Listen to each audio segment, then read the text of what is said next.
Ini saya besok ke Surabaya juga membawa 200 mukena. Kok di sini nggak ngebawa gitu? Sing tak gawake begenggek yuk.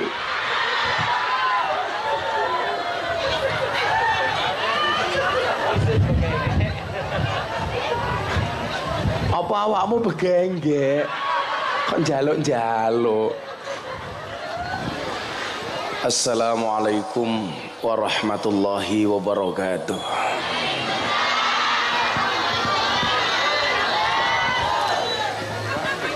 Alhamdulillahil qail. Bismillahirrahmanirrahim. Innal musaddiqina wal musaddiqati wa aqradullah qardan hasanan yudha'afu lahum wa lahum ajrun karim. Allahumma salli wa sallim wa barik ala hadan nabiyil karim sayyidina wa maulana Muhammadin wa ala alihi wa sahbil mujahidin at-tahirin. Rabbi shrah li sadri wa yassir li amri wahlul 'uqdatam min lisani yafqahu qawli, amma ba'du. Hadratal muhtaramin, para masyayikh, para kiai, para alim, tokoh agama, tokoh masyarakat, para sepuh bini sepuh yang saya muliakan, para pejabat yang berkenan hadir dalam semua tingkatannya yang saya hormati, segenap panitia pengajian yang menurut saya agak aneh. Tendanya kecil, kenapa anak hadroh di situ? Kenapa kamu nggak di sini? Kan kasihan jamaahnya. Kalau kamu di sini, kan di situ bisa untuk jamaah, nggak kepanasan seperti itu. Masa tenda hanya untuk hadroh sama kameramen tok? Kan goblok. Gini apa mboten? Lagian kan panggungnya luas, kamu bisa di sini. Coba kalian pindah ke sini aja, bisa aja. Bagi mawon. Biar diisi sama ibu-ibu yang kepanasan sana di sini. Hari ini wele, ini.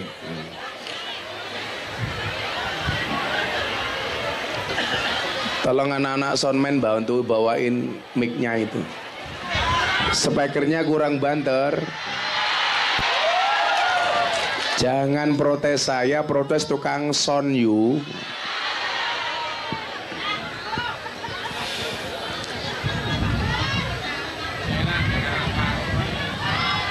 Ibu bapak yang saya muliakan,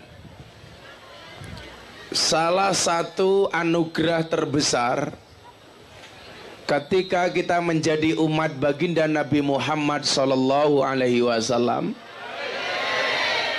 adalah munculnya ghirah dan semangat untuk hadir di dalam setiap majelis taklim yang ada. Alaikum bimujalasatil ulama wastima'i kalamil hukama. Hendaklah kalian semua untuk bisa berkumpul dengan para ulama, mendengarkan petuah-petuahnya dan mendengarkan hikmah-hikmahnya. Alasannya apa?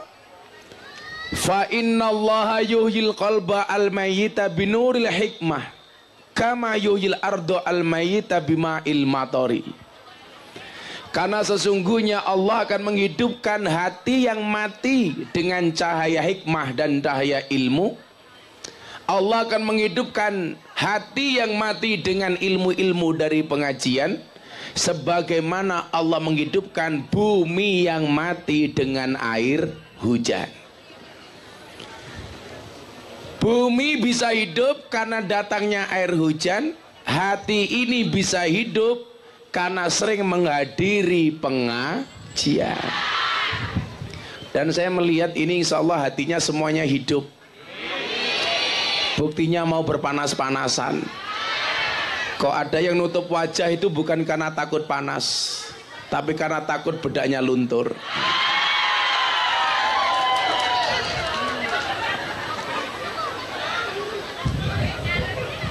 Orang itu ketika sudah merasakan nikmatnya ibadah, apapun tantangannya tidak pernah bisa dirasakan. tidak akan pernah dihiraukan. Contoh, saya kemarin ibadah haji, panas di padang Arafah itu hampir 50 derajat Pak. Itu kalau goreng telur pakai teflon, nggak usah pakai kompor, mateng. Haji tahun ini adalah haji yang paling kredit, paling ramai sepanjang sejarah. Karena sekitar 2.500.000 jamaah sah, ditambah 500.000 jamaah dengan visa ziarah. Artinya apa? Hampir 3 juta jamaah. Karena ini adalah haji era normal pertama setelah pandemi. Jamaahnya bertambah, fasilitasnya tidak ditambah. Maka yang terjadi apa? Yang terjadi kredit. Suasananya, cuacanya panas, tendanya pas-pasan.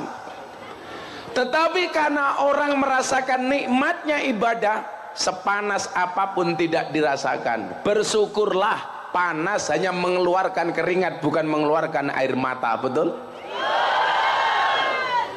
Makanya ibu-ibu saya lihat di sini nyaman, ini malah nggak pakai tikar, duduk apa adanya di depan kiai, tungkae selonjor ke, koyo mulus-mulus soyu,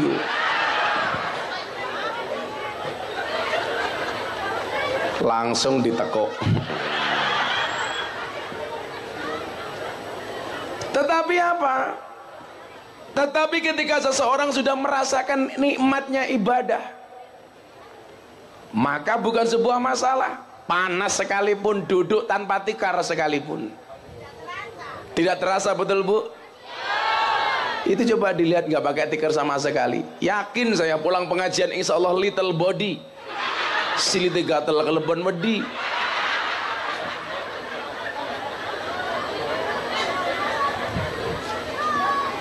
Nah, maka menjadi orang yang bisa merasakan nikmatnya ibadah itu menjadi penting. Banyak orang sholat terburu-buru. Kenapa? Karena dia tidak merasakan nikmatnya ibadah. Banyak orang puasa nggak kuat. Kenapa? Karena dia tidak merasakan nikmatnya ibadah. Nah, saya hari ini pas puasa, maka suguhan ini mubadir semua ini Pak. Duduk kemawon Pak. Saya pas puasa Dawud hari ini. Oh diuncal no? Kenon dasmu loh ngomalan. Purun diuncali degan.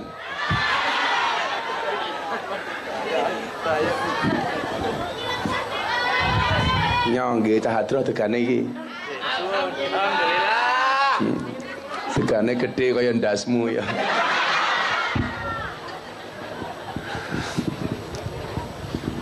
Niki soalnya saya di ini pas bawa kru TV. Saya itu ada acara di TV BTV Berita 1 itu dulu, namanya Jalan Dakwah Gus Miftah. Lah itu kameranya besar-besar itu dari TV. Makanya di depan panggung harus kelihatan rapi. Lah ibu-ibu yang belum sadar silakan make upnya didandani. Besok masuk acaranya Jalan Dakwah Gus Miftah di BTV. Alhamdulillah program acara Ahlus Sunnah yang kemarin mendapatkan nominasi penerima KPI Award karena banyak penontonnya di Indonesia. Rupamu ketok ning TV kae.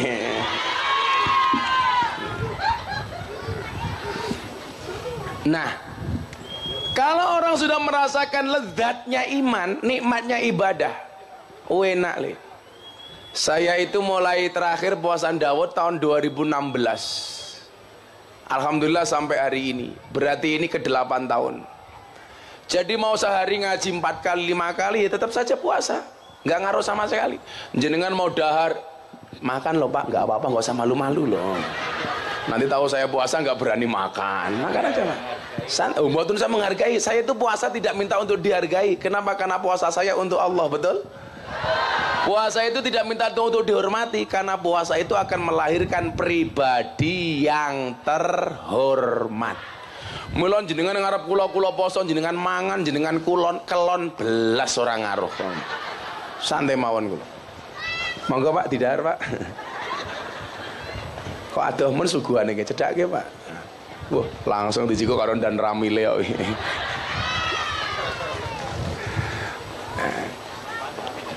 Maka nyuwun sewu. Rasa seperti ini jauh lebih nikmat dari apapun yang kita miliki di dunia ini. Problemnya adalah orang itu pengen mensyukuri sesuatu, kenapa harus punya dulu? Contoh, saya akan menjadi orang yang bersyukur kalau saya sudah punya rumah. Saya akan semakin dekat sama Allah kalau saya sudah punya mobil. Saya akan dekat dengan Allah kalau saya sudah punya sawah, panen. Padahal begitu seseorang itu memiliki sesuatu, itu pasti tantangannya berbeda. Kaya wong lanang-lanang iki, ndelok wong wedok apik, bentuke SDSB, semok depan, semok belakang. Rasanya tergoda, niku mergo durung keturutan. Lah wis keturutan ya biasa-biasa mawon. Nggih napa mboten? Lah kan saya itu orang yang selalu hadir di tengah-tengah kelompok seperti mereka. Besok lusa itu saya pengajian di salah satu klub malam terbesar di Surabaya. Ora doli goblok kok doli. Doli wis tutup. Bedakan lokalisasi sama klub malam. Tretes itu Pasuruan. Yang saya kemarin membagi 580 mukena sebelum Ramadan Pak. Ramadan akhirnya mereka sholat berjamaah dengan menggunakan mukena dari Gus Miftah. Setelah selesai traweh, mereka kembali bekerja.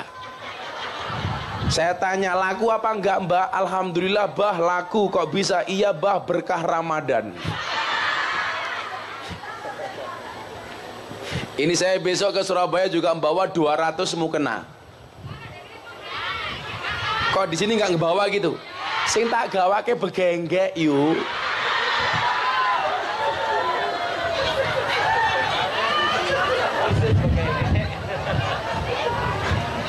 Apa awakmu begenggek? Kok njaluk-njaluk?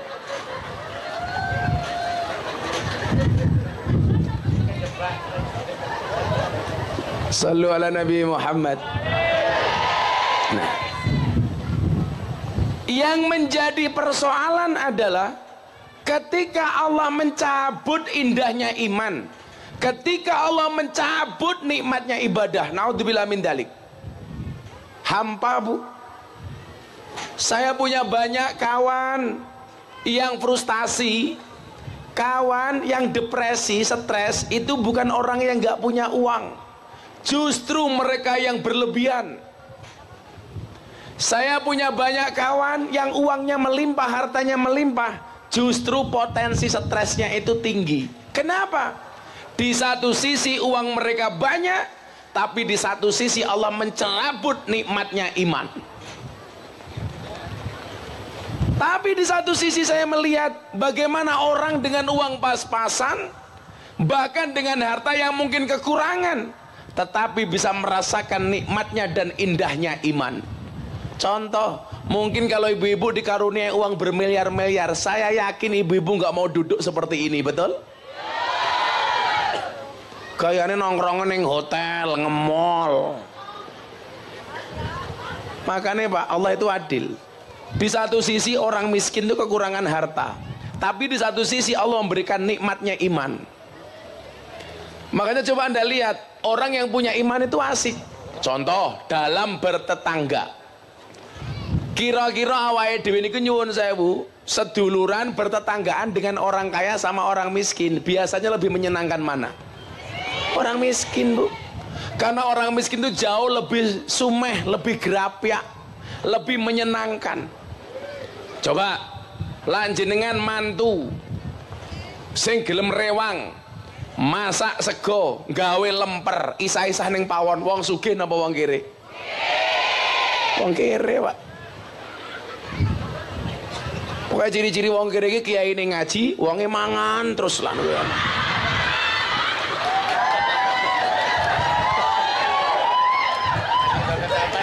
Monggo lho, ora apa-apa lho Mbah, ora apa-apa. Kok ya pas ya cangkeme.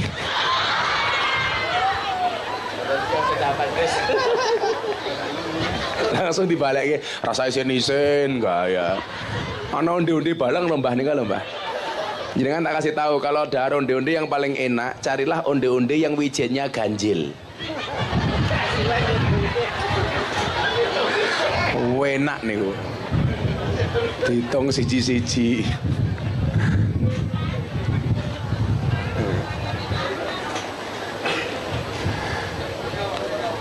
Nah, orang kaya baik dengan hartanya itu biasa-biasa saja. Yoncen kan modelnya ngoten, wong sugih niku berkah manfaat mergo bondone karena hartanya. Orang miskin itu berkah manfaat karena apa? Karena qanaah dan sabarnya. Orang kaya itu berkah hidupnya dengan hartanya, dengan sedekahnya. Sementara orang miskin berkah hidupnya itu dengan apa? Dengan qanaah dan sabarnya.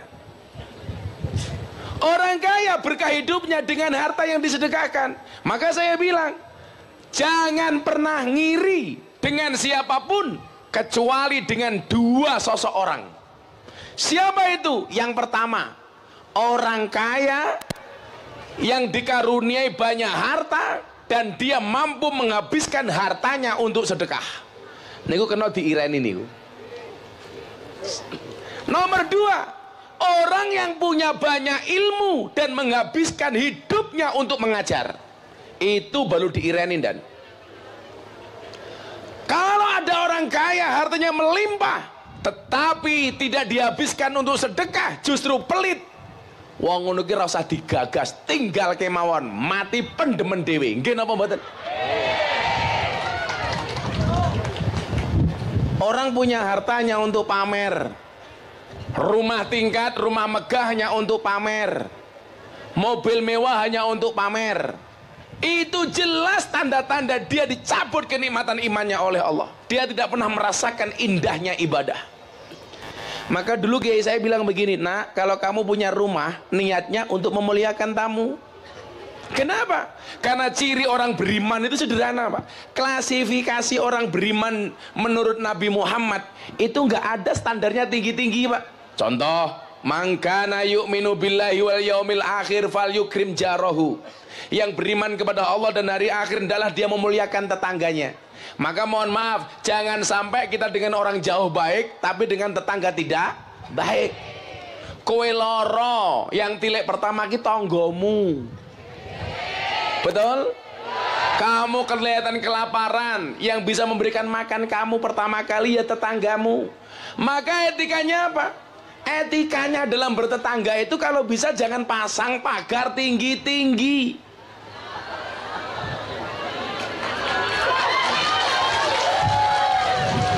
Makanya saya bilang orang kaya itu penakut. Buktinya apa? Pagernya dhuwur-dhuwur.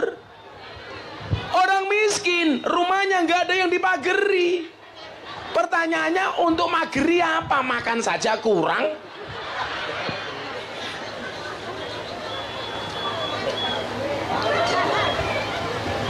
Saya tuh punya temen, Pak, orang kaya mati nggak ketahuan.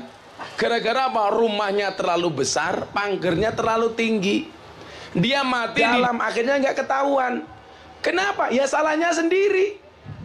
Bu, orang kaya sama orang miskin itu lebih pemberani mana? Miskin. Orang kaya jam 2 malam pintunya diketok.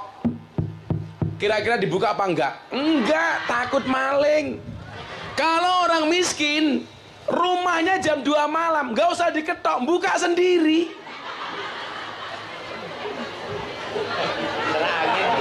Keterangin buka, Pak. Makanya kearifan lokal orang Jawa itu apa, Bapak Ibu? Pembatas antara satu rumah dengan rumah yang lain dulu hanya dibakeri dengan daun katuk. Apa Bu kalau di sini namanya? Ada yang beluntas, ada yang katuk. Sehingga sore-sore ibu-ibu memasak sayur bening, ketemu di situ. tetangganya ambil daun katu, tetangganya ambil daun katu, di situ mulai silaturahmi. Yuk, gue masak apa? Sayur bening podo. Gue sambal bawang apa sambal terasi? Kulo sambal bawang, awakmu sambal terasi. Yuk, yang penting pedes. Lah kurang pedes ya golek sandal. Nang kene apa nginapuki cangkemmu. Keakrapannya itu loh, Pak. Ngerasake mboten, Pak? Orang-orang dulu itu. Makanya kenapa orang-orang miskin kayak kita dulu itu kalau ada kenduri berkatan selamatan seneng. Tidak semata-mata mencari berkatnya, tidak semata-mata mencari beseknya, tetapi di situ ada kekerabatan antara satu dan yang lainnya, betul?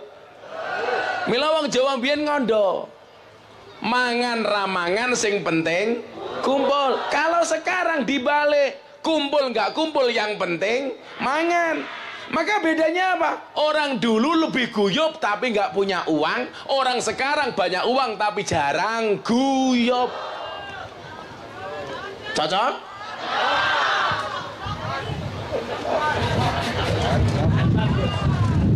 Enggak, saya tuh pengen mengembalikan ruh persaudaraan kita seperti dulu, Pak. Jadi orang bersaudara itu tidak dihitung dari harta, betul? Bukan karena uang, betul? Orang dulu mbah saya itu cerita begini, mbah-mbah mbiyen itu kalau ada orang kaya dia tidak berani mendekat. Lah kenapa, Mbah? Karena takut dikira ngemis atau minta-minta. Menjauh, Pak, malu. Kalau mendekat dikira minta. Tapi kalau orang sekarang, mohon maaf, ada orang kaya seperti ada semut, pasti ada gula, ada semut. Gerebutan golek rai karo wong sugih.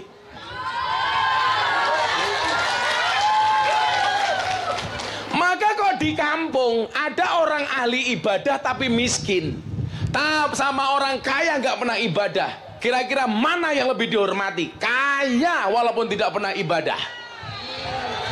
Karena orientasinya sudah berubah, Pak. Dulu mbak saya itu cerita, Pak. Kalau dulu mbak-mbak itu pakai kemben, pakai jari, mandi di kali, kelihatan betisnya sedikit, wong lanang langsung buang muka, set. Sekarang enggak, Pak. Kenapa? Keluar rumah di mana-mana buka-bukaan. Ya kalau kayak saya ngaji di kafe. Terakhir saya ngaji di Surabaya. Acara selanjutnya mau itu Hasanah bersama Gus Miftah. Saya jalan dari kursi mau naik panggung, mbak-mbak purel, pemandu karaoke rebutan selfie sama saya. Padahal mereka pakaian yang atas turun ke bawah, yang bawah naik ke atas. Kan saya repot, Pak. Saya lihat begini, ada kelihatan paha. Saya lempar ke kiri, ketemu susu. Alah modar aku.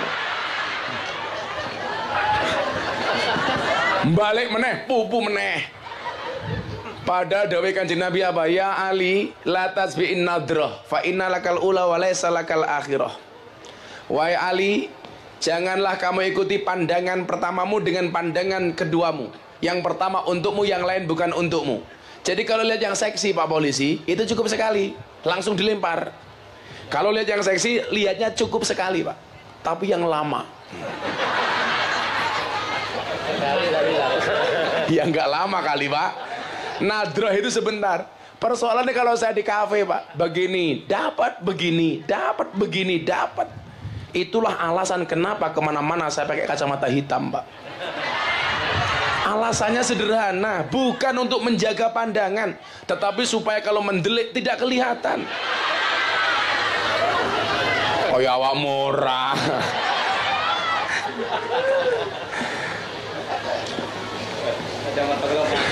Nggih lah, kacamatane beli iki padang karena pembesaran. Jadi ketoke luwih gede.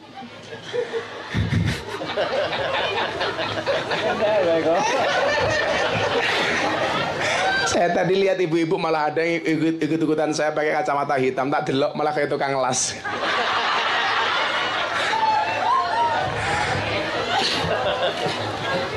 Mangkana yu'minu billahi wal yaumil akhir falyukrim jarahu. Memuliakan tetangga.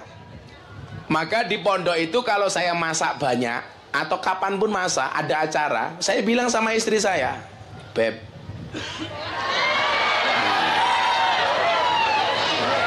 kan keluargaku keluarga keren. Kalau orang gedok kulon rata-rata manggil istrinya apa? Mama. Halah, mama hotung kayak meletek to yu. Ora pantes. Mama. Iya papa. Papa kok kayak ngene.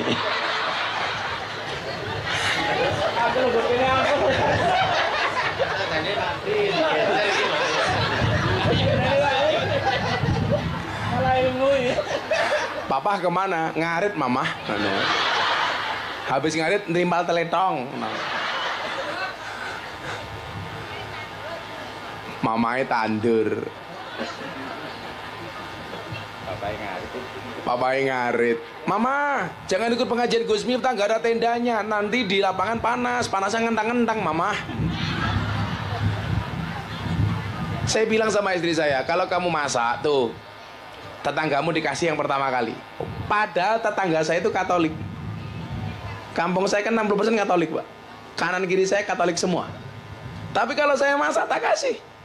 Karena memberi itu nggak kenal agama. Orang Islam memberi orang Nasrani boleh, orang Nasrani membeli orang Islam boleh. Karena ada keteri. Maka dawuh Kanjeng Nabi apa? Kalau kamu masak sayur, perbanyaklah airnya, perbanyaklah kuahnya. Supaya apa? Tetangganya kebagian sayure goblok kok kuahnya gitu.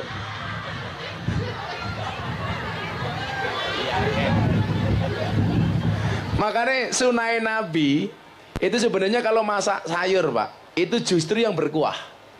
Jadi umpamanya sayur oseng kan gak ada kuahnya tuh, sama masak sayur bening. Itu kalau berdasarkan hadis ini sunnahnya malah sayur bening karena banyak kuahnya. Masak ayam dirica-rica sama digulai, itu sunnahnya digulai karena rica-rica gak ada kuahnya. Maka yang digoreng sama yang dimasak banyak kuahnya, itu sunahnya yang banyak berdasar hadis ini. Tapi yuk mau orang mau kabeh mau santeni bojomu kolesterol. Nah, lagi umpamanya kita bisa melihat bagaimana indikasi seseorang itu beriman. Sederhana, mangkana yu'minu billahi wal yaumil akhir fal yukrim daifahu.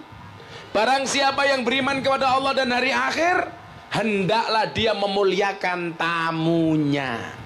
Jadi ya tadi kenapa saya bilang di awal, kita kan panitia pengajian itu ngundang jamaah, berarti jamaah itu tamu kita. Ya sebisa mungkin dimuliakan. Ora tendone ngepres kaya ngene. Aku ngerti anggarannya pas-pasan.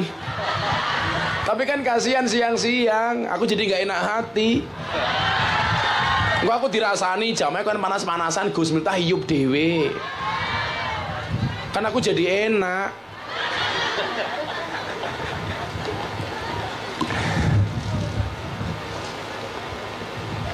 Tapi mboten napa-napa nggih, alhamdulillah. Kenapa saya di atas, ibu-ibu di bawah? Karena kalau saya turun, kenapa sama dengan air hujan? Kenapa air hujan turunnya air? Karena kalau aku untuk rebutan.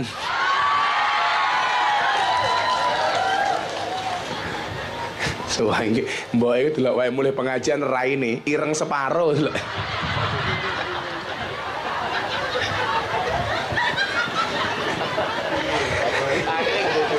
Mulai bojone pangkling. Gosong separo. Lah ibune muslimat ki pede lungguh ning ngarep dhewe nggo seragam. Lungguh ngarep dhewe ki ternyata ra pengen pengajian, mergo pamer gelang. Oh, ini.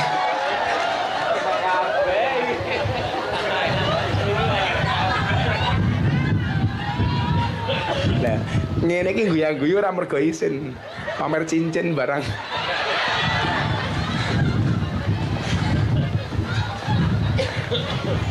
Apa jangan malah ngene banter ngaten iki nggih. Ning kono ketok wangi-wangi ayu-ayu. Lah sing lunggone samping ku lho fresh care kan.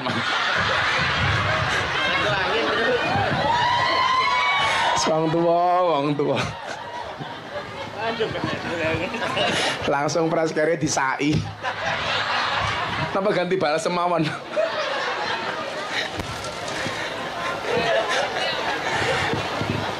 Sallu ala Nabi Muhammad. Barang siapa beriman kepada Allah memuliakan tamu. Maka dulu kenapa bapak saya bilang, "Le, iki lak gawe omah, ora mau niati mau nggih dhewe." Terus pripun, Pak? Ya untuk muliakan tamu. Sama. Kamu kalau punya mobil, jangan diniati dipakai sendiri. Kalau tak kamu punya mobil pribadi, kalau bisa punya mobil yang lain sehingga orang lain pinjam, bisa kamu pinjami. Punya motor sama. Itulah yang dimaksud dengan ibadah ghairu madhdhah. Termasuk muliakan tamu, nyili motor. Oh, kita kan di rumah sakit. Makanya kenapa sekarang banyak ada ambulan-ambulan gratis. Nggih napa mboten? Itu dalam rangka itu, Bapak Ibu. Ono tamu seneng langsung disugul ono tamu. Kita itu kan kadang-kadang apa ya? Terlalu membeda-bedakan, Pak. Adanya perlakuan diskriminasi. Kalau menerima tamu yang kaya sama tamu yang miskin.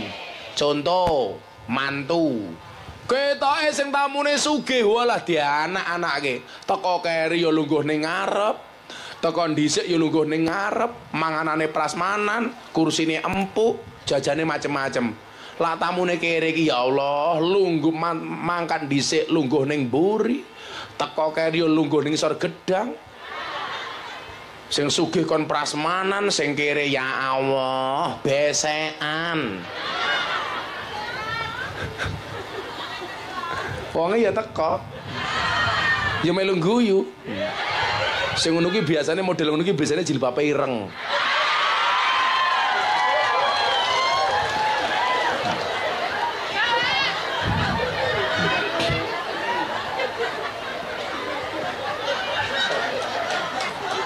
Sing jilbabe ijo insyaallah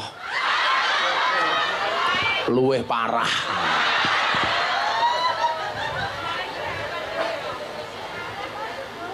Lana tamu dan dilayani. Kalau niku lan duwe cita-cita to. Nabi Ibrahim itu, Pak, diangkat jadi kekasihnya Allah gara-gara apa? Seneng nyuguh tamu, Le. Nabi Ibrahim itu diangkat jadi kekasihnya Allah karena kalau ada tamu seneng, Pak, pasti diajak makan. Maka dikatakan Khalilullah, kekasihnya Allah. Gara-gara itu sederhana. Bahkan dia pernah berjalan berkilo-kilometer cari orang mau ditraktir. Ya niku bedane wong turen karo Nabi Ibrahim. Nabi Ibrahim kalau mau makan cari orang untuk nraktir. Kita kalau makan cari teman untuk minta. Bakalan tamu langsung disuguh. Duwene wedang ya tamune di wedangi. Duwene sego ya tamune di segani. Duwene kopi ya tamune di kopine. Duwene susu ya tamune di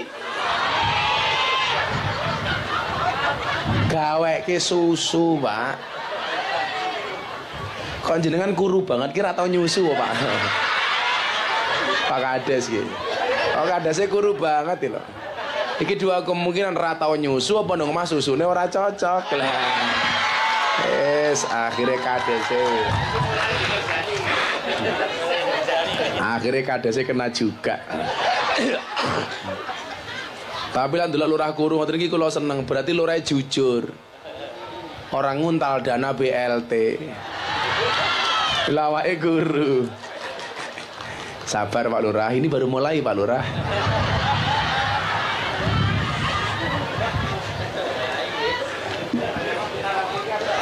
Pak Camat wonten. Oke, Camat.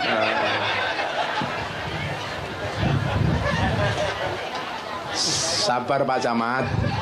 Tunggu gilirannya.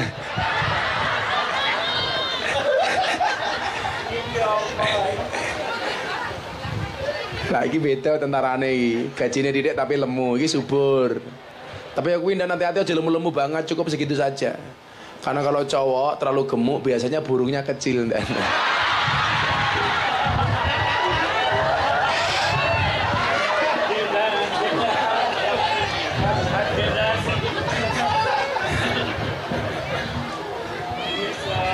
Sepil matamu sepil. Masa kok nyepil manuke tentara ngawur. Asa dibedil ndasmu.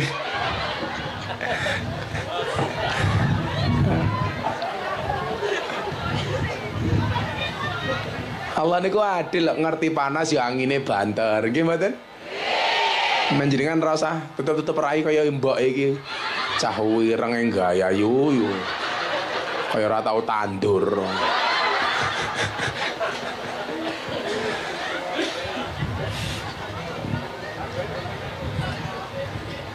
Nah, kalau orang kaya yang menghabiskan uangnya untuk sedekah, itu patut kita iri, Pak. Sama halnya kita boleh iri dengan orang yang berilmu menghabiskan waktunya untuk mengajar. Makanya kula ndelok kiai-kiai desa niku kula suwenenge romo. Makanya saya itu pengen melanjutkan, Pak, programnya almarhum Gus Dur. Ngaji bareng kiai kampung. Kula niku nggawe gerakan namanya Gerakan Peduli Kiai Kampung Nusantara. Jadi saya mencoba menjalin komunikasi dengan kiai-kiai kampung. Kiai kampung niku ya Mbah Mudin, Mbah Rois. Kalau di sini namanya apa, Pak? Yang ngurusi wong mati. Mudin. Itu orang luar biasa itu. Ngurusi yasinan malam Jumat, walaupun zamannya cuma 20 orang, yasinan, tahlilan, ana wong mati yang ngopeni, ana wong lahiran brokoan yang ndongani. Itu orang penting. Betul, Bu? Tapi kadang-kadang kita tidak menghormati mereka, memandang sebelah mata. Maka lah duwe mantu tentara, banggane ra mantumu sapa? Tentara. Mantumu sapa? Polisi. Mantumu sapa? Lurah. Mantumu sapa? Camat.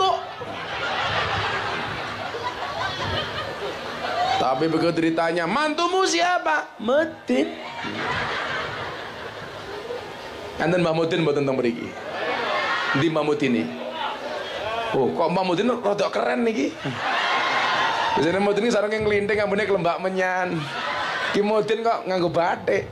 Kiki kain kafane ning gedhok kula diganti batik iki. Mudin niku wong penting niku. Wallah wong penting niku. Ayo, sesuk Pak tentara mati, yang bungkus siapa? Mudin. Tak wangi Mbak Mudin. Polisi mati, yang bungkus siapa? Mudin. Lurahe cuwilik gini iki. Mati, sing bungkus apa? Mudin. Ora apa-apa Mbak Mudin lurahe cilik, kain kafane ngirit. Lah, lurahe cilik ini kira perlu kain kafan Mbak Mudin, tisu lho telu rampung.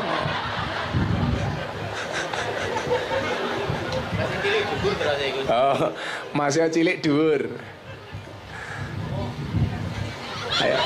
Camate mati sing bungkus apa? Mudin. Mudine mati, bungkus dhewe.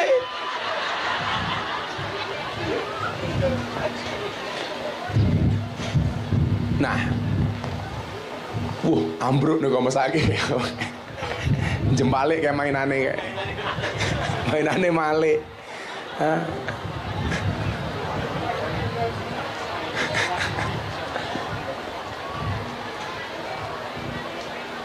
Ayo diwangi ser. Mesake. Orang balik modal wis jempale.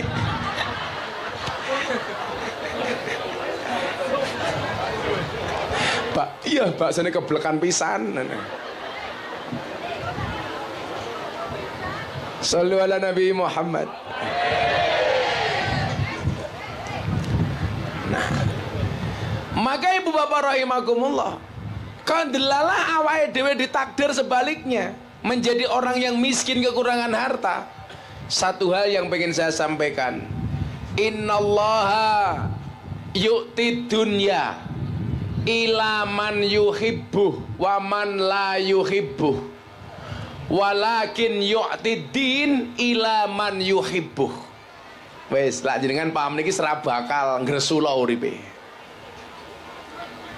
Ora bakal susah, ora bakal galau. Suara apa ki mau? Oh, karnaval. Napa nih? Karnaval. Innallaha yu'tiddin. Allah itu akan memberikan agama kepada siapa? ila man yuhibbu wa man la yuhibbu. Allah akan memberikan agama bagi orang yang dicintai dan tidak dicintai. Nyuwun sewu. Allah akan memberikan dunia, yu'ti dunya ila man yuhibbu wa man la yuhibbu.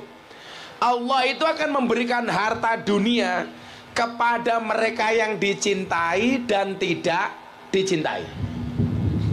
Jadi nyuwun sewu, kalau ada orang kaya bisa dia dicintai Allah, tapi juga bisa dia tidak dicintai oleh Allah. Bedane teng pundi, Gus? Orang kaya yang dicintai oleh Allah dengan orang kaya yang tidak dicintai oleh Allah. Bedanya adalah dinilai manfaatnya. Bedanya adalah hartanya berkah atau tidaknya. Ciri-ciri berkah niku napa? Ziyadah. Ziyadah itu artinya apa? Bertambah. Bertambah apanya? Bertambah nilai kebaikannya. Ziyadatus sa'adah, bertambah nilai kebahagiaannya. Ziyadatul manfaah, bertambah kemanfaatannya. Jadi kok ada orang kaya, semakin kaya dia semakin ahli sedekah, semakin banyak yang dikeluarkan, semakin banyak membantu orang, semakin banyak menolong, jelas dia orang kaya yang dicintai oleh Allah. Ono pengajian santunan anak yatim bersama kepala desa Gedok Kulon. Ora perlu didatangi nyumbang. Pak Lurah, aku nyumbang. Kowe nyumbang apa nih? Saya nyumbang tendone, tarupe. Kuwi berarti wong sugih sing apik. Saya yakin Gedok Kulon ki wong sugih oke. Tapi kok ya ora ono sing nyumbang tarup.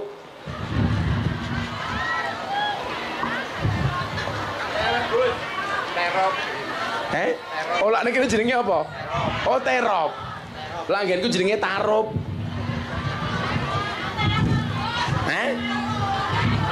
Tarup itu nama dia. Kan beda nggon beda cangkem, Pak. Contoh lak jagung nom niku teng mriki jenenge napa? Janten. Lak teng Yogya namine